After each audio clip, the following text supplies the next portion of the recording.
We have our second ever live show, which is taking place on the 11th of December in Tottenham in North London. And it's a Christmas special, Gary. It's Wednesday, 11th of December at the Bernie Grant Arts Centre in Tottenham. Tickets start from £8. We will also be joined by a special guest to be announced soon.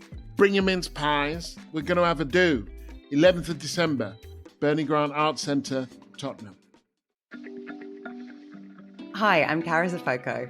And I'm Gary Young, and this is Over the Top, Under the Radar.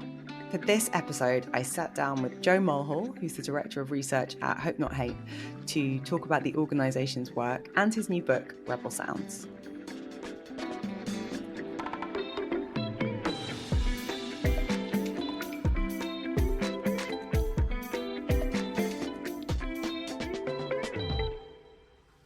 Hi, Joe. How are you doing? Yeah, good. Good to see you. How's things? Yeah, pretty good. Really excited to have you on the show. And before we jump into it, could you just explain to our listeners who do not know what Hope Not Hate is, what the organisation does and what your job is? Yeah, sure. So Hope Not Hate is an anti-fascist organisation. We've been around for about 20 years, or depending on how you look at it, 50, 60 years. And we combine researching the far right. We kind of monitor on a day-to-day basis who they are, what they're up to, what they're planning. Take that research and we have a campaign arm which campaigns during elections or in communities. We have a policy team. But broadly speaking, it's about finding who the far right are and how we reduce their impact on society. How did you end up doing this sort of work? What brought you into researching the far right? Tell us a bit about you. I'd finished university and I was in a really, really bad band. And I was living in kind of Camden. And what type of music? I thought we were the greatest kind of. It was that indie time in Camden. You know what I mean? It was all skinny jeans and okay, skinny jeans. Lots of hair. Okay. And I thought, we were the best band ever. And it turns out, of course, we were absolute garbage. And so I wasn't making any money. And so I was subletting a council flat and eating tins of peaches. And it was running up into the 2010 general election. And I had no time for the Labour Party, or certainly not the Conservative Party either. But I knew that the BNP were quite strong in East London. And so I started to volunteer for Hope Not Hate. And they were running this massive campaign out in Dagenham. And then I just ended up going every day for 9 months. Went off and did a PhD on the British far right so I could come back onto our research team. And when you talked about far right, and obviously that has been a phrase that we've heard a lot after the events of the summer. How does Hope Not Hate define far right? Far right, yeah, it's one of those unhelpful terms in one sense. It's a very broad term. It's an umbrella term, right, which goes from the right of the Conservative Party through to neo-Nazis, etc. So we actually split it in two. We have the radical right, which is ostensibly groups and individuals that remain democratic in some sense, but they challenge the main bits of liberal democracy. And then you have the extreme far right, which are fundamentally anti-democratic. And all of them, there's commonalities. There's usually like an in-group, which is on the more moderate end is a cultural in-group, British culture.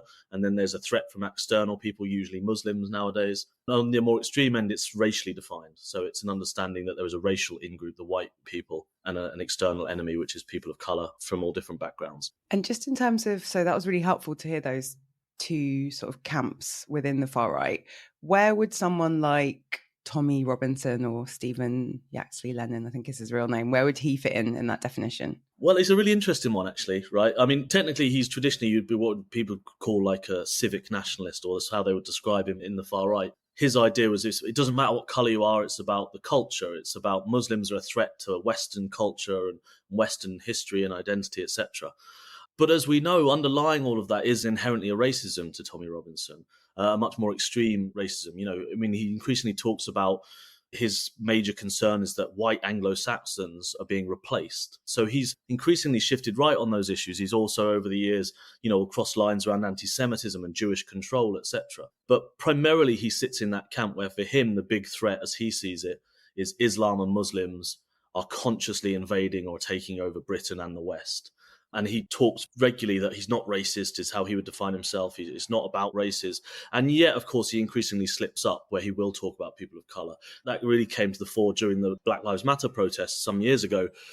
When he was talking, it became evidently clear that there was a much broader racial politics sitting underneath his cultural discussion. How much do you think nowadays is there an element of concealment or deception where people like Tommy Robinson, or I don't know, Nigel Farage, are sort of openly, I'm not racist, this isn't about race. It's almost a sort of mask that occasionally slips. Or do you think they genuinely believe that they aren't racists? I mean, I think in one sense what's scary If I think back to when I started in anti-fascist politics like 15 years ago, it was groups like the British National Party. They front-facing would say one thing, but you knew at the core it was a much more extreme form of politics.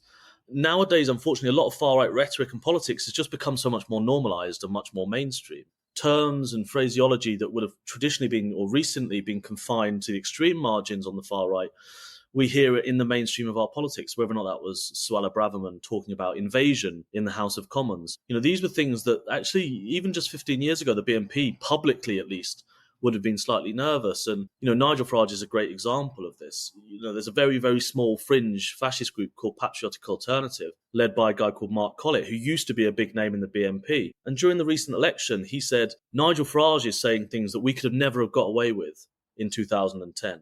We knew that it would have marginalised us too when he's talking about demographics and those sorts of things. So the far right is not a tumour that hangs off our body politic, and if we just lop it off, everything else is fine. Far right politics is a gangrenous limb within our politics that poisons it. There is a symbiotic relationship between the mainstream of our politics, what we hear in our newspapers, what we hear worryingly increasingly in our parliamentary chamber, and then there is these groups on the far right. Often it's a matter of presentation rather than politics difference, Is your sense then that what's happened in the last 15 years is that across all of our politics, ideas that would have before been unacceptable have been mainstreamed? A lot of the data suggests that attitudes towards minority communities and immigration have actually got better over that period and increasingly got more progressive. But there, of course, has then been a backlash against that. Part of the issue is how normal and acceptable it is. Let's look at the recent riots as an example. This was the most extreme period of far-right violence we've seen in the whole post-war period. Now, lots of people talk about misinformation and disinformation, and that is important, right? But no one who threw a brick at a mosque or tried to burn to death asylum seekers in accommodation didn't have a problem with Muslims and asylum seekers before that horrifying attack in Southport happened and just flipped the next day. They were already inculcated with a politics of prejudice and discrimination, and that is through that drip effect. The reason that they believed the disinformation that it was a Muslim or an asylum seeker or someone who'd arrived on a boat was because they were already inculcated with that prejudice. And some of that is people like Tommy Robinson saying those things online. Some of that is the role of social media, of course. But the other thing is decades of headlines on mainstream newspapers, or increasingly, unfortunately, over the last 5 years, the rhetoric coming out of mainstream politicians in our government that has normalised a way of looking at asylum seekers and Muslims especially, but not just that, all people of colour across society are marginalised and attacked by those mainstream outlets and organs as well. So I'm glad you touched on the riots. I think for a lot of us, what happened in August sort of seemingly triggered by the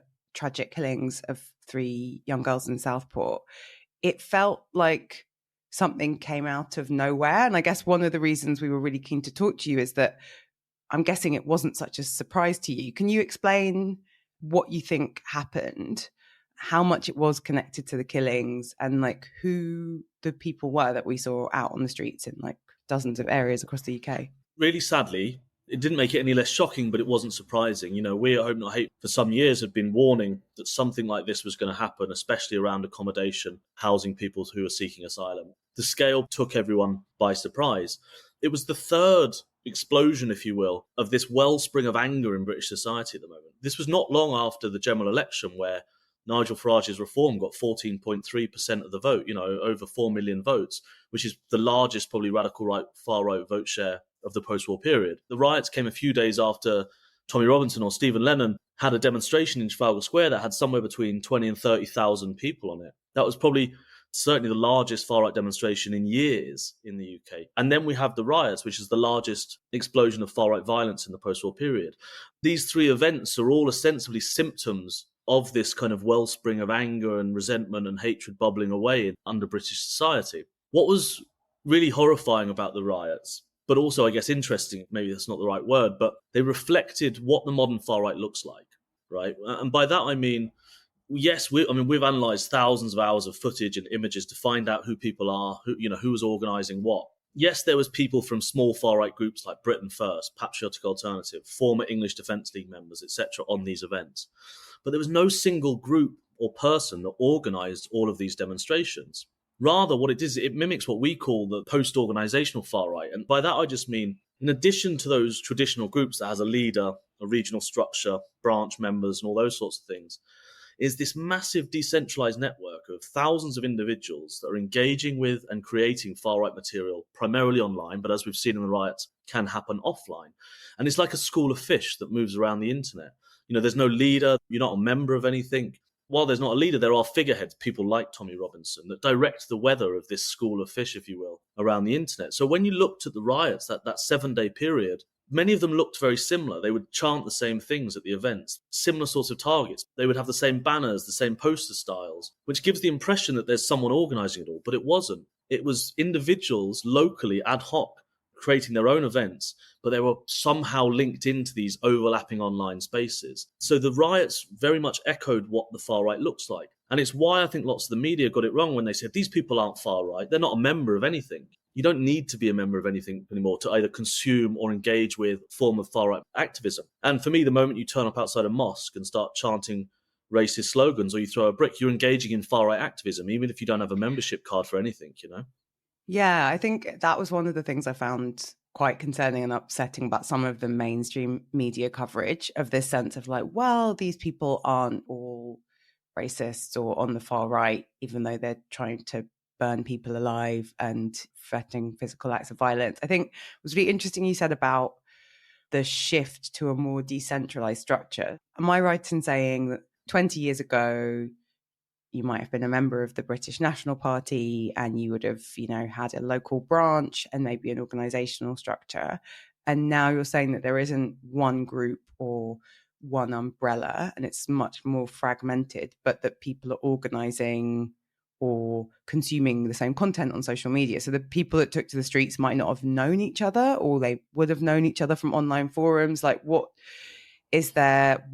Who were the people that were out on the streets? You're absolutely right. 20 years ago, or prior to the digital age, if you will, if you wanted to engage in far-right activism actively, you either had to go through a phone book and call people that you think might be involved, or you might have to go to a city to maybe go and you've heard that there's a street store where they're handing out leaflets. If you want to get hold of really extreme books or material like Holocaust Denial, you'd have to write a letter to somewhere in America that would send you. All of these things were hurdles to far-right activism. Now, of course, as long as you've got internet connection, you can sit anywhere in the world and you can consume far-right material at the click of a button. I mean, unfortunately, in some social media platforms serve it up to you, even if you're not looking for it. Traditionally, people would say this person is a member of the far right because they are a member of the National Front or a member of the English Defence League or the BNP. Now, people can sit watching Tommy Robinson videos, become inculcated with really extreme views about Muslims or asylum seekers, and genuinely say, I'm not far right, I'm not a member of anything. And I think that's also, that ease of entry is why so many young people are getting involved. Because if you're 14, you can consume it now without having to go and knock on a door. Yeah, it's really terrifying. And so for Hope Not Hate, which, has existed for decades now, what does this shift that you've described of far-right movements and far-right activism shifting in the digital age to more decentralized, more about sort of clusters of people consuming content online, content traveling around the world. How does Hope Not Hate organise in that context, and what does that mean for your work? Yeah, there's no question it adds a whole layer of complexity, right? Sometimes we'll come across, say, a Telegram channel engaging in really, really extreme behaviour, often perhaps even talking about specific places of worship, etc. And we will spend weeks, in some cases, trying to find out who those individuals are operating anonymously. And it turns out it's a 14-year-old sat in Lithuania. And so it creates a whole extra layer of complexity there. I mean, the good side is that all of the things that social media is used for ill, those tools are also open for positive use. We all have our ability to speak to our supporters, to engage with people that are progressive and dislike this politics, that want to get involved, that want to change the narrative. These networks are really important, but we can't forget that Reform got over 4 million votes in that last election, and they're building branches around the country, and they're a very traditional-looking threat. This is a group that I would argue fits comfortably in any definition of far-right, certainly radical right populist. Their aim is to set up over 120 branches this year around the country. And that's going to be causing real problems on the streets in communities. And Hope Not Hate, in that space, we know what to do there. Our job will be to be in those communities that are susceptible to far-right politics as well. We'll have organisers there from those communities, so that when we have local elections next year, Welsh elections the year after, and the general election in 5 years' time, we are in the same communities on those same streets trying to offer more positive solutions, really. It sounds like in terms of what has stayed the same is the way that we tackle the far right. Do you want to talk a bit about the kind of things that Hope Not Hate does that are effective in tackling far-right politics? One of the elements is almost like a form of investigative journalism. One of the major dangers we face is the normalization of far-right people and politics. Thankfully, the far-right remains a real minority in British society still, and most people find the more extreme views abhorrent still. And so our job is shining a light on those things. Our job is finding out what these people are actually believing, what they're actually planning, and telling people about it. Because they'll sometimes present a more moderate picture to the world, but when you're in the room and no one's listening, they tell the truth, and our job is to expose that thing. So part of our work, for example, is doing infiltrations of the far right. My job for many years was going to far right events, and we still have people that do that, so that when no one's listening, or they think no one's listening, we're there and we can tell the world about how extreme they are. And that'll often marginalize them and reduce their impact. But on the other side, it's a much broader thing. You know, we have community groups that have been going for decades in places like Bradford who are rooted in that community, and everything from food banks to election periods when we will be campaigning on the doors.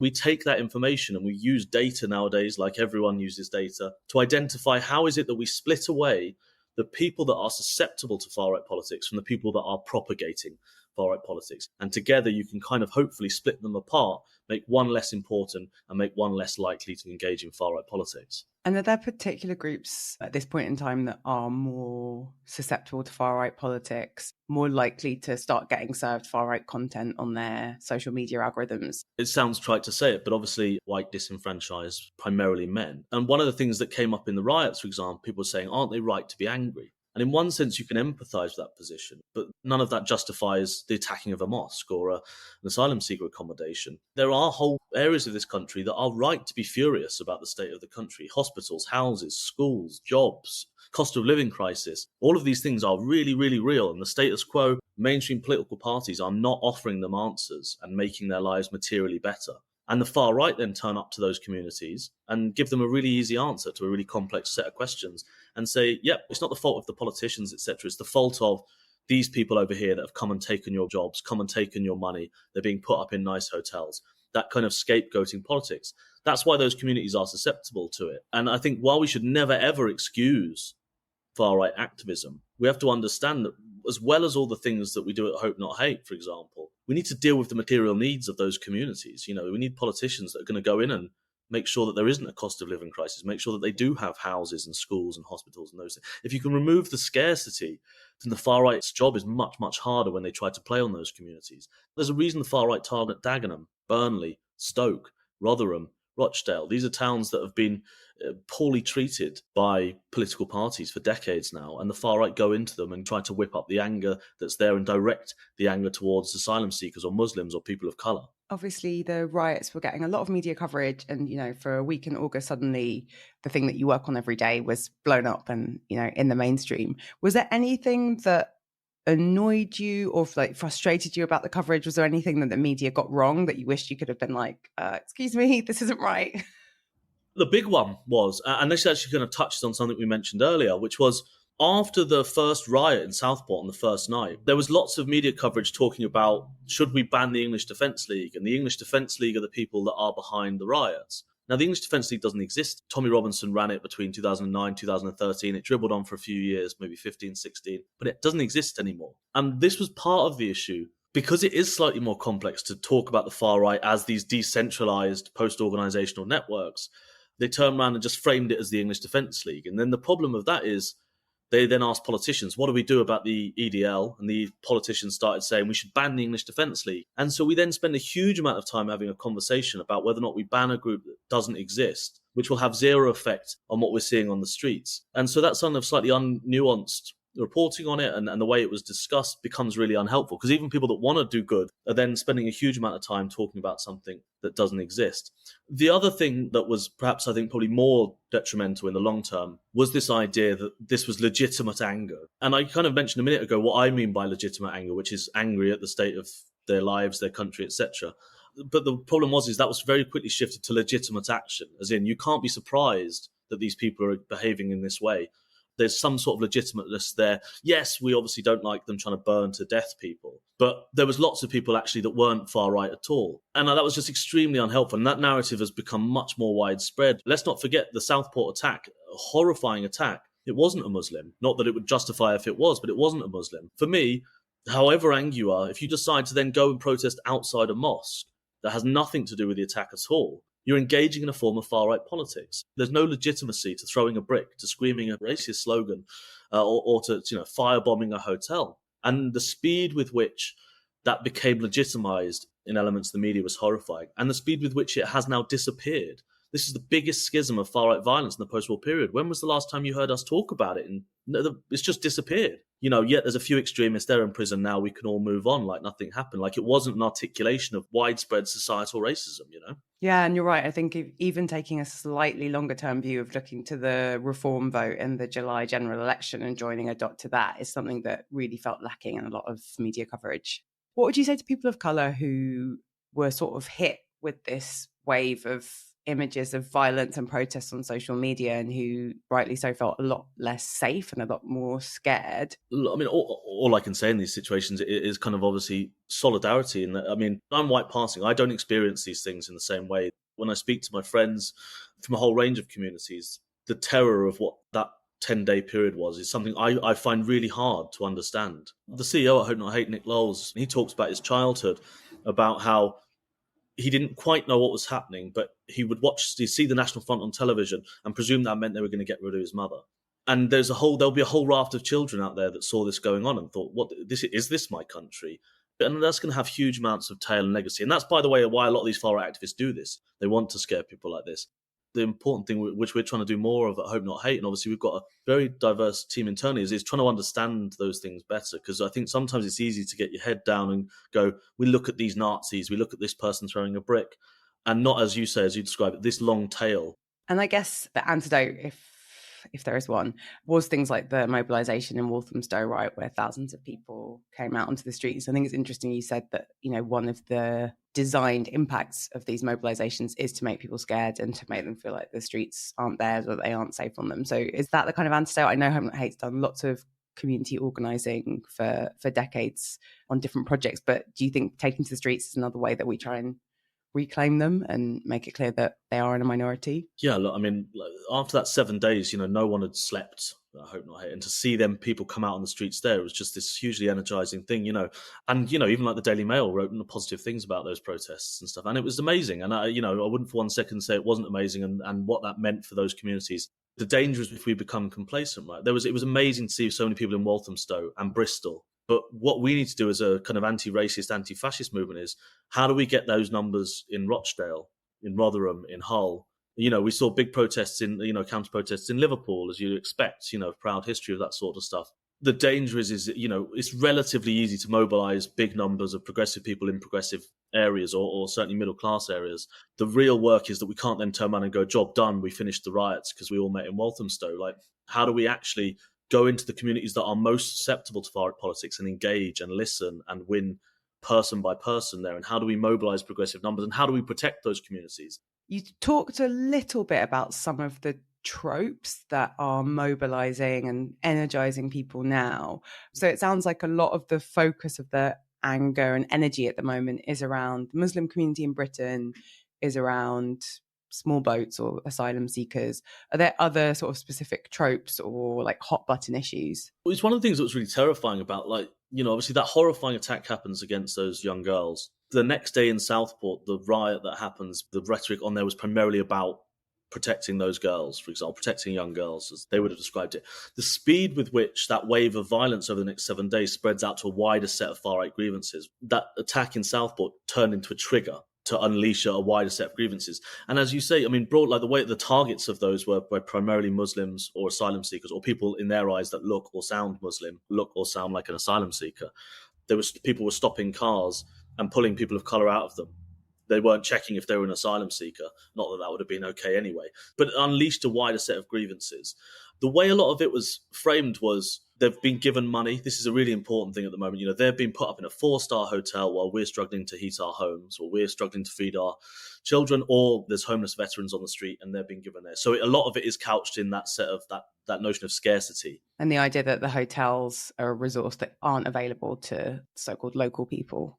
Yeah, exactly. And in certain communities, I mean, these hotels have been targeted for 4 years now by the far-right activists, And in certain communities, it was the only place where, 50 people lost their job when those hotels were turned into accommodation. No one thinks, The refugee and asylum sector don't think those hotels are a good idea either, by the way, locking people away in hotels. The other element here was about, and I think taps into it, was this notion, this of invasion. It's about change. There's this idea that Britain has changed, that there was some mythical past even. Britain has changed and it's now unsafe for people like us. The boats, in some sense, is the symptom in their view. This is like we're being invaded by these people, but they're taking over. They're taking away things that should be ours. And what Britain looks like and is being changed, and we're not having a say on it. And so that's a broader narrative, and that means that's why they're targeting that. But it also means why, one of the big elements of the far right, less so in the riots, but more broadly, is a huge attack on the trans community, for example.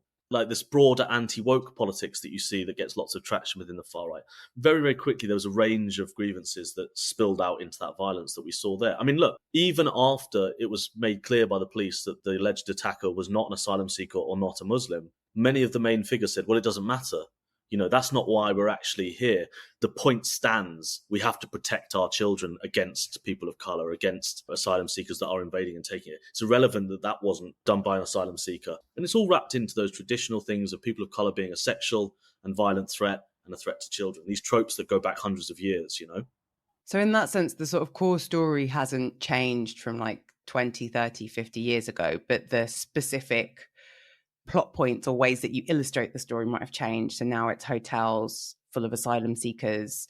It's the number of mosques that there are in the UK. But that core story of the threat to white British people hasn't changed that much, just the way that it's illustrated now. Yeah, I mean, I always kind of describe it as like my PhD was on the 1940s and the far right in the 1940s and 50s in the UK. But I always kind of describe it as most of the far right, certainly the core activists, hate all these groups. Do you know what I mean? Like they hate women, they hate people of colour, they hate LGBT people. Down with them all. They hate them all. But what they do is they realise that if they're going to get traction in the mainstream, they will adopt the prejudice front and centre that they think is most likely to gain them traction. So, in the 1920s and 30s, the far right would talk mostly about Jews and through to the 1940s. Post-Holocaust, that begins to shift where they're talking more about Indians and people arriving from the Caribbean. The tropes are the same, sexual threat to our women, but they start talking more publicly, overtly about black people in the 50s and 60s because they think that's the trope that is going to get the most mainstream attraction because that was a mainstream racist view across society. Post Salman Rushdie affair and post 9/11, you start to see that they're talking more overtly about Muslims, because that's the group they think that everyone hates. And then now they're talking more specifically about asylum seekers taking our things. Behind that, those more extreme groups are still anti-Semitic. They're still racist against black people. They're still racist against all these different groups. But the one they talk about most publicly is the one they think is going to be most beneficial to them. Yeah, it's a bit chilling how opportunist and pragmatic these so-called ideological movements are. And you guys are the subject of a documentary, which I think people will be able to watch, to stream on Channel 4. Yes. I keep saying 4OD. That hasn't existed for like a decade, has it? But whatever. No, I did the same a few times. All for 4OD. It can be streamed on Channel 4's platforms. Yeah, it's great. It's called Undercover. For the first time ever, we let a camera crew in to Hope Not Hate, and not for obvious reasons, because the far right can be very violent. We're very protective. My first 5 years at Hope Not Hate, I didn't even know where the office was. I used to work out of a trade union office. And so we'd never let people in before. And for a couple of years, a film crew kind of followed us. And there's a couple of strands. One is it follows the story of a really brave undercover journalist called Harry Schuckman, who's now come out publicly and works for us. And he went and explored race science networks around the world and exposed how these kind of millionaire Silicon Valley investors are funneling money into race science and trying to rebirth eugenics politics and really, really nasty stuff. And he did some extremely brave work. And so it follows that story of these secret conferences, etc. And he manages to find out who one of the big funders is. It also follows kind of Hope Not Hate's seemingly endless running battle with Tommy Robinson and then also just some of the other sides of Hope Not Hate. So it's a beautiful film made by a remarkable filmmaker called Havana Marking, who's won the Sundance before, and she's really brilliant. And so it's a great looking film as well. I'm not going to say it's an easy watch, but I think I think we're all really proud of it. So I'm glad it's out there now. I guess the other thing that it's worth people being aware of is that the reality of your day job and the organisation's focus being far right organisations means there is quite a big risk to Hope Not Hate as an organisation. And part of the reason you guys need our support is that you're very visible anti-fascist. So what's that like day to day? Yeah, I mean, it's a sad kind of byproduct of I say the work, it's not really a job, but it's like of the activism. And one of the stories in the film is recently a guy's just gone to prison. He managed to get hold of my address and a colleague of mine, their addresses, and he bought a gun. He's now gone to prison, but they managed to catch him buying the gun and stuff. And he was, and he got hold of our addresses and he was sending us stuff. So it's just part of it. The film itself was selected for the London Film Festival and they decided not to screen it because they were concerned about security for it. How do you deal with that? Someone getting hold of your address? It's the address stuff is difficult, more difficult than most. There's been times when they've published my parents' details, and in some senses that's harder because they didn't sign up for this stuff, but it's really hard, and we were getting takeaways delivered to our houses all the time just to tell us that they knew where we lived, and it's much worse for my colleague Nick. But oh my God, what, people deliberately doing it to show I know where you live? Yeah, so you get 5-10 takeaways turn up in a night sort of thing. And unfortunately, they hadn't paid for them. So it wasn't even like massive. Didn't even get free pizza from these racists. No. Okay, and then what does that mean? So in terms of your day-to-day life, does that mean you just have to be a lot more security conscious, privacy conscious? Yeah, we take it really, really seriously, security. We don't have a public office, for example, because we can't have anyone finding out where the office is. So we take all those sorts of things seriously. Also, just how people stay safe online, you just change the way you live slightly. You don't put anything out there saying can't wait to go to the theatre tomorrow night because you never know what happens. So you change what you put out there, what images of yourself you go out there, and you always just have slightly more cautious, and we've got internally every day.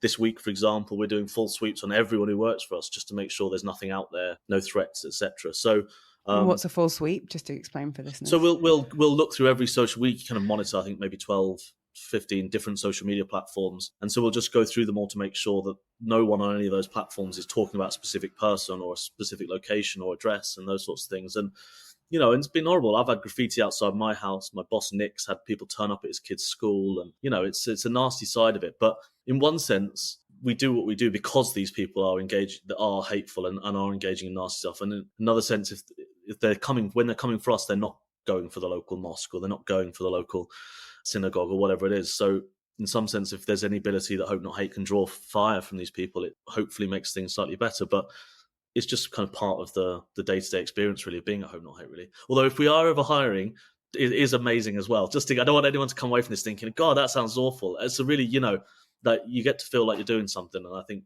that's what makes it all worthwhile, really.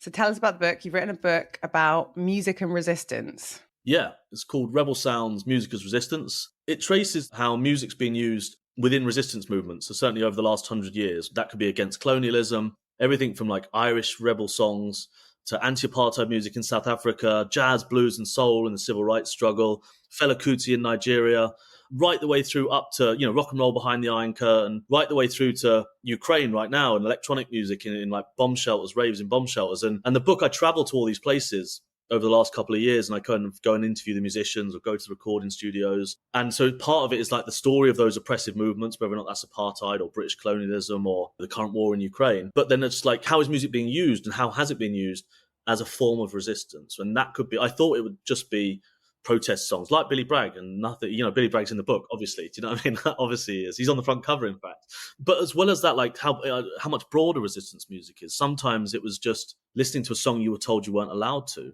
It might not be a political, like listening to the Beatles Behind the Iron Curtain was an act of resistance, even though the song was about love. Or listening to purely electronic music and dancing in a bomb shelter in Kiev, because for those 3 hours, you've forgotten about the war and you feel like you're human again. Or singing a song in a prison in Robben Island in South Africa, just singing a song that reminds you that they're trying to treat us like animals, but we're actually humans, And so it's a broad understanding of what is resistance movements. It's just anything basically that could be used that made people feel that they could change the world, Oh, that's lovely. And are you still playing music? You still in a band? No, I don't know. I live in a flat now, so I'm a drummer. So it doesn't stop my neighbour playing his guitar really loud. But so I did think about maybe getting a kit and getting my own back, but no.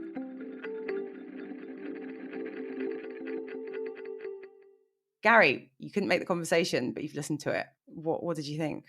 Well, I thought it was interesting. Most interesting to me was his analysis of how the far right operated over the summer, in that there was no central organizing tool. There was no one entity running it. It kind of emerged, caffeinated through the internet as a kind of hydra-headed beast. And that's interesting to me because I think there is an analogy there with how Black Lives Matter emerged. There's no one central organizing power or place. There was no institution. There was a kind of latent political community that was then galvanized into action, which is how he described it. These people were thinking this before, then they had a chance to act on it. And it feels like the way that a certain kind of movement operates, which is a kind of homeless, web-based, leaderless interventions, which make a massive impact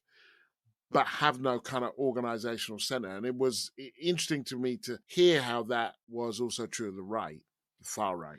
Yeah, it's funny you said that. BLM came into my head when Joe was talking. I didn't ask him about it. But yeah, that sense of BLM is a hashtag, right? And that you can turn up on a BLM demo, and a lot of people did, not a member of something. So yeah, the idea that this is a trend across the political spectrum, that there are these looser ties to causes, but that they can get you out in the street, was something that I found really interesting. And just the fact that like the EDL doesn't exist anymore, which is not what you hear from politicians. To be honest as well, it was, I mean, I really am always full of admiration for people who do the work that people like Joe do.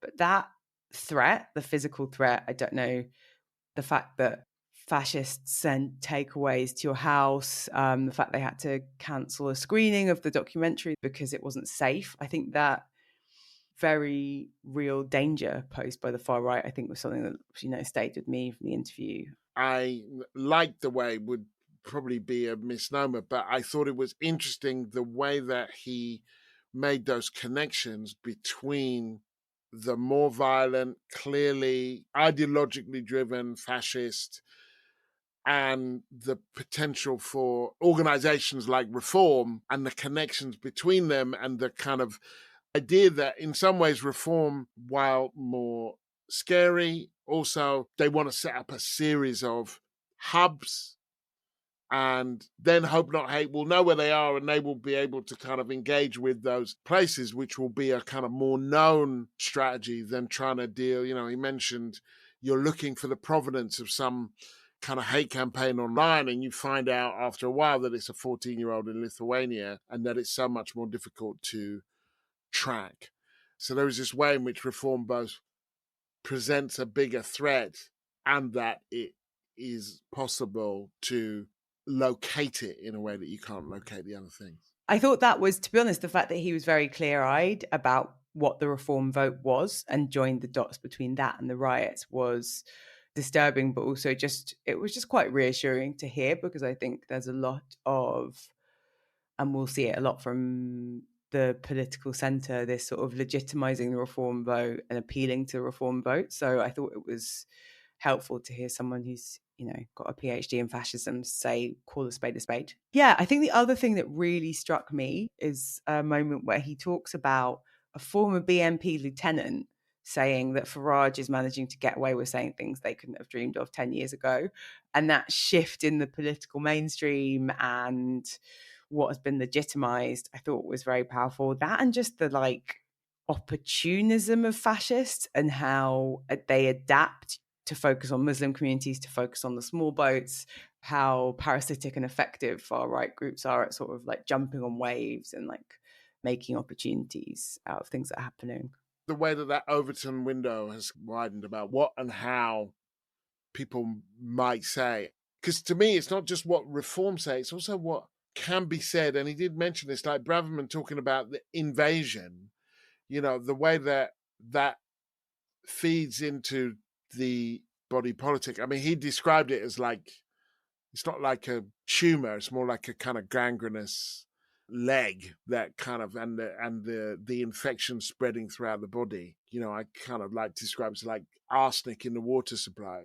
It's coming from higher and higher points. So it's not like this group of people invented British racism, but they're a product of it, and they're managing to amplify it in a way that wasn't possible before. But also their rhetoric is coming from almost every level. and each one reinforces the other. Yeah, well, it's a good conversation. Let us know what you think of it. Hope Not Hate are very visible. You can find them online. Thank you so much to Joe Mulhall. His book, Rebel Sounds, is out now at all good bookstores. And thanks for listening to Over the Top, Under the Radar. Remember to like, subscribe, and leave a review wherever you get your podcasts. You can sign up to our newsletter at overunderpod.com. If you want to support the show, find us by searching Over the Top, Under the Radar on Patreon. And you can connect with us on social media. We are at over_under_pod_.